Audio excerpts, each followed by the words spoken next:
The metallic click of that tumbler turning in my front door at 8:12 in the morning. It wasn't a knock, it wasn't a doorbell, and it sure as hell wasn't a warning. It was the clean, cold sound of a key sliding into a lock I never gave out. And man, the second I heard it, the steam curling off my first cup of coffee just froze in the air. I didn't even get a chance to wonder if it was some delivery or my mother's nurse arriving early because she, Evelyn Thorne, queen of the Riverwood Oaks HOA, walked right in. Clipboard swinging phone in the other hand, already muttering about interior violations and color compliance issues before she even set foot on the rug. Yeah, that happened. And let me just say, if you've never had the president of your neighborhood HOA break into your house before breakfast, you're probably doing better than me. But here's what Evelyn didn't know.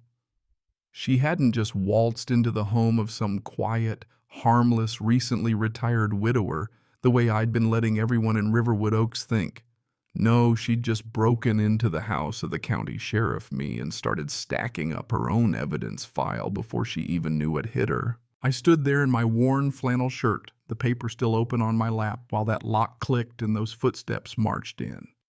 For a second, I actually thought maybe it was Maria, my mother's nurse, coming in crazy early. But these footsteps, nah, they were sharp, fast, and just dripping with entitlement. Then I saw her. Mid-50s, pressed linen pants, blazer, stiff as body armor, hair like she'd lost a battle with a wind tunnel. And the face, man, it was the HOA starter pack judgment superiority with just a pinch of I dare you to fight me. Mr. Davis, she said, not asking, just announcing like a cop reading a warrant. This is an unscheduled safety audit under Article 9 of the Riverwood Charter. She didn't care that I was standing right there. She just started snapping photos, my late wife's rug, my mom's antique tea caddy, even the graduation photo of my daughter on the mantle. Like she thought the HOA gave her the keys to my memories too. You ever meet someone so brazen you almost want to laugh? That's how it felt. You are inside my house, I told her, voice as flat as the coffee had gone cold. Without permission, she just blinked, tapped her clipboard. Article 9, subsection C, immediate threat clause, she rattled off. Multiple reports of non-compliant exterior modifications and excessive foliage density. HOA code for I want to see what kind of mess you're hiding, Mr. Davis. She snapped a picture of my reading lamp, looked me dead in the eye and said, your front door paint is 2 shades darker than the approved cloud gray palette. I didn't say a word. Just sipped my coffee, gave her nothing. Because sometimes silence does more damage than any argument. She mistook my silence for fear, maybe for surrender. That's fine. People like Evelyn, they only know how to push until someone pushes back. 20 years in law enforcement, you learn when to let someone dig their own grave. So I played along. The polite, quiet, recently widowed guy, harmless. The kind of neighbor a woman like Evelyn thought she could bulldoze with a fake smile and a stack of citations. I'll need to inspect your kitchen next, she announced, already walking past me. I suspect non-approved fixture colors based on reflection patterns. I swear I almost laughed out loud. Instead, I reached for my old black notebook.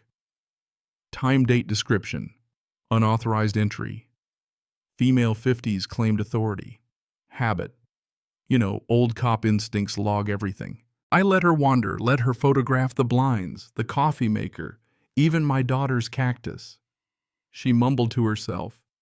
Interior, vegetation, placement, violation, unapproved domestic materials, potential safety hazard. She was practically narrating her own arrest report, and I was just standing there, holding the evidence bag. She made her way toward the hallway, the one that led straight to my mother Helen's room. That's when I planted myself between her and the door. That area's off limits, I said, flat as a board. She looked at me like a sofa had started talking back. Mr. Davis, the safety review covers the entire structure, bedrooms included. I shook my head just once. Not today, Evelyn. For a split second, she hesitated. Then her chin went up, eyes hard as stone. She clicked her pen, wrote something angry on her form. Refusal to comply. That will be noted in your file. Expect immediate escalation. I just smiled. Make sure you spell my name right. She left heels clicking like a metronome on my tile. When the door slammed, I took a long breath, opened my kitchen drawer, and pulled out the hard drive from the discreet security system I'd set up years ago.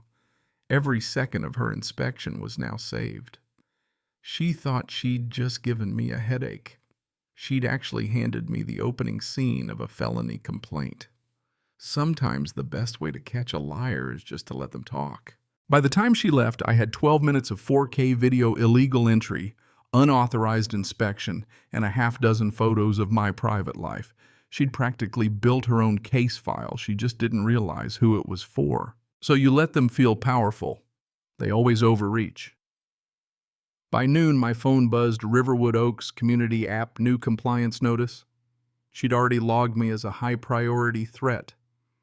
The alert started pinging photo documentation of my exterior due within 24 hours, fines escalating if I didn't comply.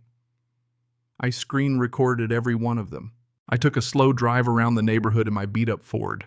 And let me tell you, Evelyn's reign was in full effect. Orange inspection markers were popping up in front yards like weeds after rain.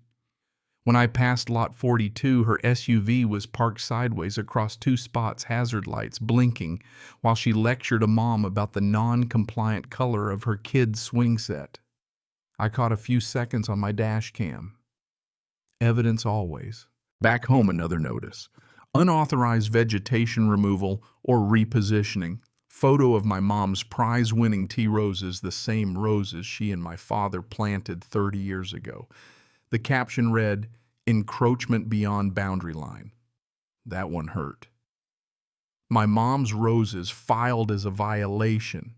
I promised myself I'd let Evelyn feel like she was winning just long enough for her to hang herself. Back inside, I logged another note, unauthorized notifications. Pattern of harassment. Second checkmark by her name. Next morning, 6:03 a.m. Ping. Now every property had a digital countdown in the HOA app, penalties stacked up like a video game. My mom sat at breakfast, hands shaking. "Aaron, it says we have 8 violations. I don't even know what half these mean." I looked: excessive vegetation, non-standard window color, unapproved door hardware, all documented by Evelyn herself. The system was rigged to fire off emails, texts, reminders. By noon, I'd gotten 11. One message quoted Addendum 7C. I checked. Didn't exist. Evelyn was just making stuff up. Psychological warfare. That night, my mom double-checked every lock, pulled the curtains tight. 11:48 p.m. Another alert: unregistered vehicle on driveway, class violation. Attached a blurry photo of my truck taken from across the street. Surveillance. I pulled out my old trail cameras, set 2 up, one by the street, one behind the mailbox. Next time anyone pointed a camera at my house, mine would be watching right back. Third checkmark, neat and solid. By the third morning, things got physical. Thin red line of fresh fire lane paint right across my curb. Still tacky when I touched it. I drove down to County Public Works. Tracy at the counter confirmed. Nothing scheduled, Sheriff. No new fire lanes. She even checked the records. That paint wasn't county issue, it was retail enamel. I hit Harris Hardware. Joe, the owner, said a lady came in 2 nights ago, bought 2 pints of glossy red enamel, paid cash, needed to cover concrete in 1 coat. The evidence was piling up. Home mom on the porch. Aaron, they sent a letter. Says cars can't park here anymore. New fire access zone. I checked the letter, fake title, fake signature, official look.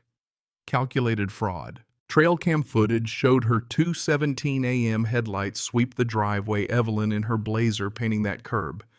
Evidence folder 4, curb fraud, 4th checkmark. Harassment's funny, it just keeps coming. 3 days later, HOA newsletter, blurred photo of my house. Caption: rising violation rates in Sector 7. Suddenly neighbors stopped waving. "Aaron, people are talking," Mom whispered at dinner. "They think we're trouble." I squeezed her hand. "She's the one breaking the rules, Mom. But fear doesn't need facts, just repetition." Next day, another notice taped to my mailbox: lawn decor exceeds Visual harmony limits. A photo of Dad's old wind chime. That hit deep. I logged it 5th check mark. Then came the twist. That night, Emma Wilson, quiet mom from down the street, knocked. "Can we talk?" she whispered, eyes darting. I let her in, poured coffee, waited. "She's done it to others," Emma said. "At least 3 families I know. They all moved away to make it stop. She's obsessed." Emma slid a tiny USB recorder across the table. "Listen," Evelyn's voice crackled out. "If I can't keep them safe, I'll make them afraid. Fear gets faster results than reason." That was it. Coercion, plain as day. Emma, braver than she knew, just changed everything. 6th check mark. Saturday afternoon, Evelyn and Marcus Thompson, the safety chair, showed up at my door. Knocked, but I didn't answer. Then I heard that key again. "Mr. Davis," she called, "this is a scheduled safety verification under Article 12. You're in my house without permission," I said loud and clear. "Emergency powers override privacy," she snapped, waving a document. I hit record on my phone. "I'm requesting you both leave immediately." Marcus hesitated.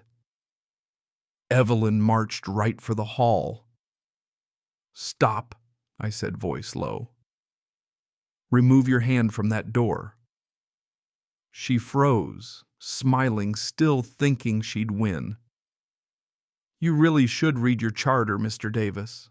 Then a gasping sound from my mom's room. I ran past Evelyn, found my mother clutching the dresser, pale inhaler shaking in her hand. "Call 911, I shouted. Marcus fumbled his phone. Evelyn stood frozen. Medics arrived. Jennifer took one look and ordered them out. "This is a medical scene. You're interfering with patient care." Evelyn backed out. Mom stabilized. Jennifer turned to me. "This kind of stress isn't just unhealthy, it's dangerous. That's elder abuse." I nodded. I was already building my report. Out in the driveway, badge in hand, I told Evelyn, "Ma'am, you're under arrest for unlawful entry, harassment, and elder abuse." She turned white. "You can't—" I flashed my badge. "Sheriff Aaron Davis, Crestline County." "I can." She sputtered. "You're on leave." I shook my head. "The oath doesn't end with leave. You crossed the line." I radioed dispatch. "Citizen's arrest in progress at 1452 Maple." Officer Miller rolled up. Evelyn babbled about entrapment. Miller said, "No, ma'am. This is accountability. Reader right, snap the cuffs." Miller read her fake document. "Ma'am, the article you cited doesn't exist. You wrote it yourself." She went for the Hail Mary, turned to the gathering neighbors. "This man was investigated for corruption 15 years ago." I met her eyes. "That's true, I was. That case put a county contractor in prison. And you, Evelyn, were the HOA rep who approved those fraudulent invoices. You made a deal to avoid prosecution then, and now you just scaled it down to my street." She tried to glare it all away, but the crowd saw her, saw the real story. "You broke into a 70-year-old woman's bedroom. You painted fake fire lanes. You made people afraid to plant flowers." Miller took her to the patrol car. "You'll regret this, Sheriff," she spat. "They already do," I said quietly. "That's why I wear this badge." 6 weeks later, things changed. Sarah Brooks, new interim president, called a town hall. "We failed this community," she said. The board voted to abolish the emergency access program, drafted real reforms, no more master keys, no surprise inspections, no fines without proof. Residents could appeal directly to the county. The little things started coming back: daisies in gardens, blue fences, Mom waving from the porch. She moved out to a senior community 6 months later. As I loaded her final box, she told me, "Don't spend your life guarding things. Aaron, let it hold peace, not just memories." I took a new job, community security advisor, not to control, but to protect folks from another Evelyn. My first lesson, authority without accountability, is just a slower kind of chaos. Under the old oak, someone left a wooden sign, "Home means safe, not supervised." It's stayed there ever since. Now I sleep with the windows open, wake up to birds instead of app notifications. Sometimes justice isn't loud. It's just a neighborhood learning how to live again. So you tell me, when I let Evelyn Thorne walk into my house and filmed every move, was that entrapment, or was it just what you do when you know how petty power works? And here's the real question.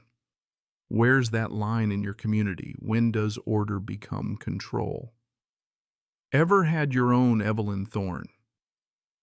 Drop your story down below, and if you believe in real justice, not just HOA order, hit like and subscribe.